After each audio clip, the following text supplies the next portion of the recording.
These just came out of the oven and they smell heavenly. Hello everyone, this is Chantal from Gluten Free Cooking 123.com, and today we are going to make sugar cookies. It's going to be a little bit different today. I'm not going to show you myself because my baby is keeping me up all night long. And I'm just exhausted, so you're gonna see my hands only. So to make the sugar cookies, we are going to start with half a cup of room temperature butter, half a cup of sugar, and an 1/8 teaspoon of salt. And we are going to take these and using this attachment, I just mixed some flour with this attachment to make my all-purpose gluten-free flour blend, and I will put the link for that in the description box below. And now we are going to take this whisk attachment and mix this butter on high and sugar until it's light and creamy. I just finished whipping the butter with the sugar, and you can see the texture here.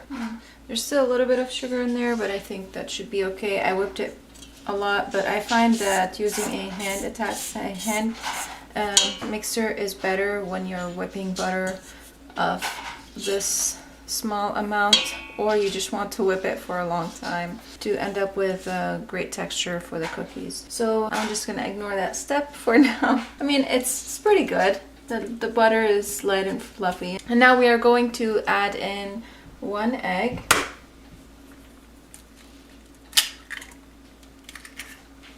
1 teaspoon vanilla extract,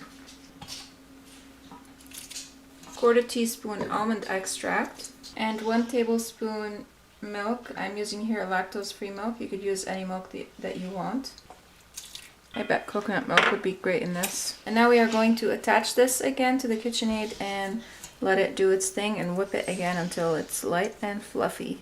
So this is what it looks like right now. As you can see, it's all mixed in together and it's light and fluffy. That's what you want right here.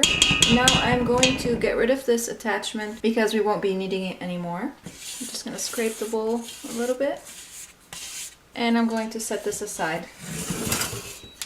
And now we are going to make our dry mixture, and for that we need 1.5 cups of my all-purpose gluten-free flour blend.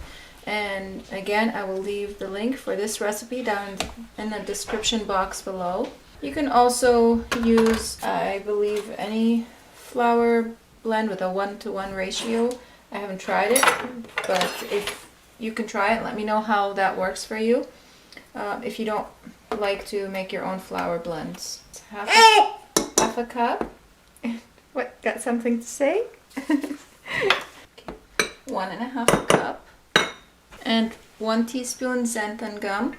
You want to mix the xanthan gum with the dry ingredients because if you mix it directly with the wet ingredients, it will clump up. 1/2 teaspoon baking powder and 2 tablespoons cornstarch. And now I'm just going to give these ingredients a quick mix. You could also use a whisk. Baby, your head is stopping me from seeing what I'm doing. Yeah, I love you.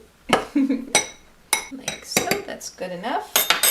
And now I'm going to take the dry ingredients and sift them over the wet ingredients.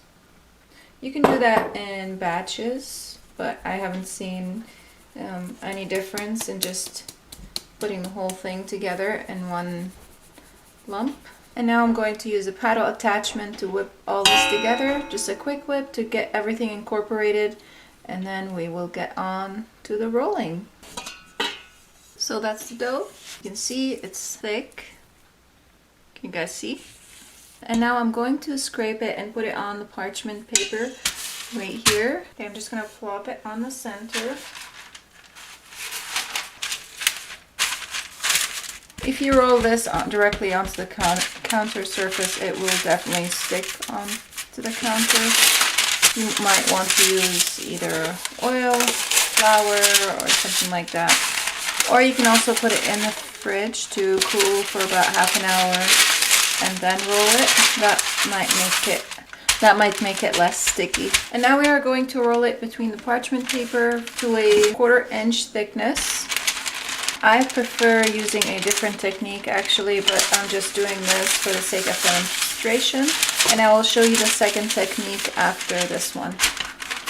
And this technique you would use if you were going to make Christmas cookies or like holiday cookies. Now what you can do is you can put this either in the fridge or in the freezer. If you're putting it in the freezer, you might want to leave it maybe for 5 minutes. You don't want to leave it any longer because it will freeze. It will harden, I should say, not freeze. Or in the fridge maybe for 15 minutes to half an hour. And then you can cut out the shapes and remove any excess dough. Or you can just cut it out now and then stick it into the fridge or the freezer and remove the cutout dough. I even, first time I did this, even went around the cutouts with a butter knife and took out the excess dough. It is a soft dough, but it's delicious. And you can still make cutouts out of it. So I'm going to show you how to do this right now. I'm just going to use a simple circular one just to make my life easier. And just cut out the cookies like that. Cut out the cookies like that. You can also dip it in some powdered sugar if you notice it's starting to stick, and that will prevent it from sticking.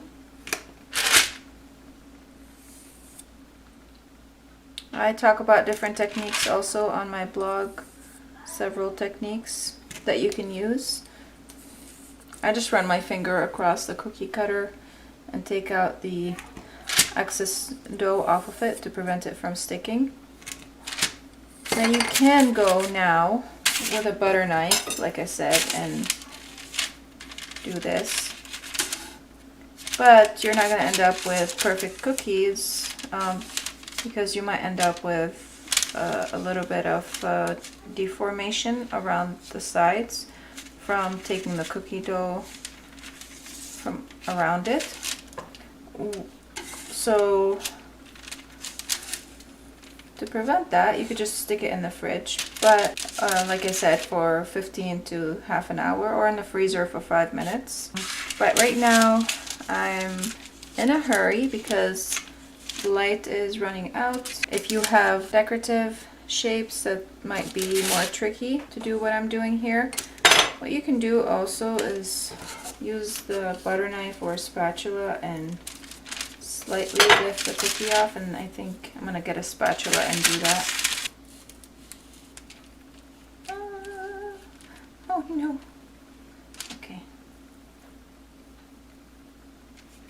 I did deform it a little bit. It is a soft dough, so if you want to do that, you do want to put it in the fridge or the freezer. I'm just gonna go around and remove the excess dough like this. I'll get back to you guys with the other technique. Actually, let me show you just right now the next technique on how to do this. What I like to do is just take a ball in my hand and then press it directly onto the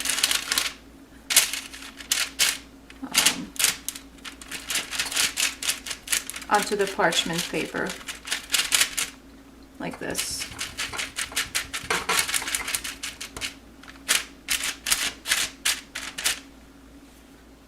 And that's it. You can oil your hands a little bit to prevent it from sticking. Okay, so I'm just gonna finish this up and then I'll get back to you when it's time to bake. These are done and they're not perfect by any meaning of the word, but I really don't care.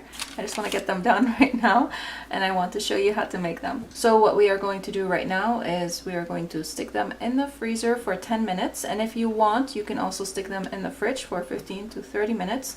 And what that will do is it will harden up the butter again, and that will prevent the butter from leaking in the oven when we come to bake them. And when the butter leaks when they are baking, the cookies will harden and they will not be they will not be sugar cookies. So just don't skip this step. This is really important. You want to cool them. You want to cool the butter. You don't want all your hard work to be wasted.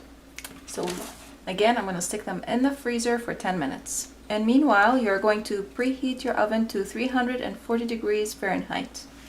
So these have been sitting in the freezer for 10 minutes. You can see they are slightly hard, And now we are going to bake them in the oven on the center rack for 15 minutes at 340 Fahrenheit.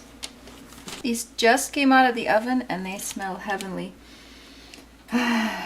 Seriously, I can't wait until I can eat them. Before you go eating them, you can also wait until they cool down and then decorate them. But who wants to do that, right? Well, my kids want to do that. So I'm just gonna leave the decorating for them. Now, once these are done baking, what you want to do is you want to leave it on the pan, let them cool on the pan, because right now, if I can show you, I don't want to ruin one, but here, I'll do it for you guys. If I touch it, it's super soft and I can put a dent into it. I don't know if you can see that. If I pick it up. Ow. Did you see the dent? Okay, so that's why you just want to let them cool down completely over here so that they don't break or anything happens to them. And I find the texture comes out great when they are cooling on the pan. So that's it for today. I hope you guys enjoyed today's video. I hope you learned something new. Oh, did I say let them cool completely before decorating them? Yeah, you want to do that. And yeah, so I'll see you again in the next episode. And if you are new here, please don't forget to hit the subscribe button and the bell so that you can receive notifications of whenever I upload new videos. Thank you guys so much for watching, and I'll see you again in the next episode.